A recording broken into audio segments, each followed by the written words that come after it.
इस कार्यकाल में बहुत ही रिफॉर्म्स हुए हैं और गेम चेंजर है। 21वीं सदी के भारत की मजबूत नींव उन सारी बातों में नजर आती है। एक बड़े बदलाव की तरफ तेज गति से देश आगे बढ़ा है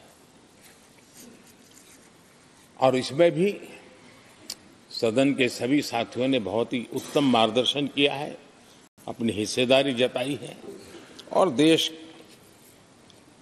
हम संतोष से कह सकते हैं कि हमारी अनेक पीढ़ियां जिन बातों का इंतजार करती थी, ऐसी बहुत से काम इस 17वीं लोकसभा के माध्यम से पूरे हुए। पीढ़ियों का इंतजार खत्म हुआ। अनेक पीढ़ियों ने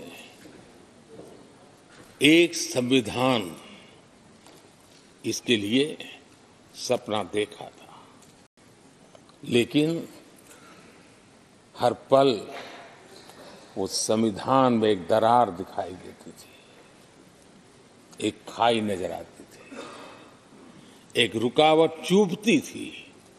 लेकिन इसी सदन ने धारा 360 आर्टिकल 370 हटा करके संविधान के पूर्ण रूप को, उसके पूर्ण प्रकाश के साथ उसका प्रकटीकरण हुआ। और मैं मानता हूं, जब संविधान के 75 वर्ष हुए हैं, जिन जिन महापुरुषों ने संविधान को बनाया है, उनकी आत्मा जहां भी होगी, जरूर हमें आशीर्वाद देते होंगे ये काम हमने पूरा किया।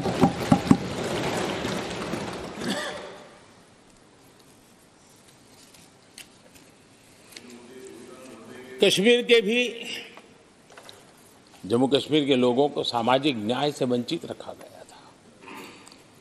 आज हमें संतोष है कि सामाजिक न्याय का जो हमारा कमिटमेंट है, वो हमारे जम्मू कश्मीर के भाई बहनों को भी पहुंचा करके हम आज एक संतोष की अनुभूति कर रहे हैं।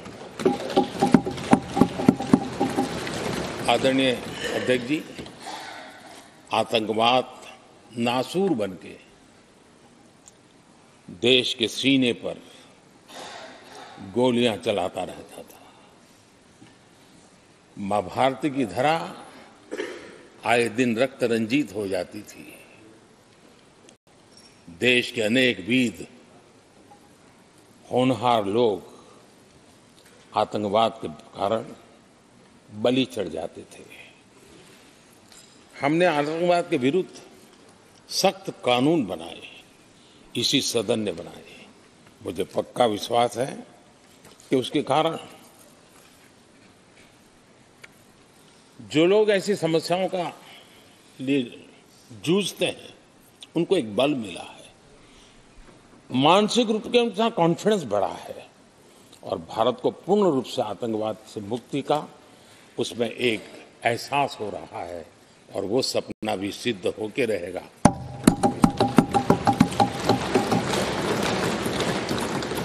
हम 75 साल तक अंग्रेजों की दी हुई दंड संहिता में जीते रहे।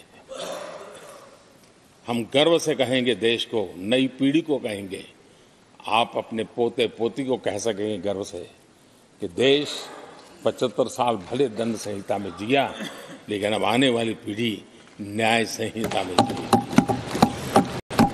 और यही सच्चा लोकतंत्र है। आदरणीय अध्यक्ष जी, मैं आपका एक बात के लिए और अभिनंदन करना चाहूंगा कि नया सदन, इसकी भव्यता वगैरह तो है ही, लेकिन उसका प्रारंभ एक ऐसे काम से हुआ है जो भारत की मूलभूत मान्यताओं को बल देता है, और वो नारी शक्ति वंदन अधिनियम। जब भी इस नए सदन की चर्चा होगी तो नारी शक्ति वंदन अधिनियम, इसका जिक्र होकर के, यानी एक और भले ही वो छोटा सत्र था, लेकिन दूरगामी निर्णय करने वाला सत्र था। इस नए सदन की पवित्रता का एहसास उसी पल शुरू हो गया था, जो हम लोगों को एक नई शक्ति देने वाला है। और उसी का परिणाम है कि आने वाले समय में जब बहुत बड़ी मात्रा में यहाँ हमारी माताएं बहनें बैठी होगी, देश गौरव की अनुभूति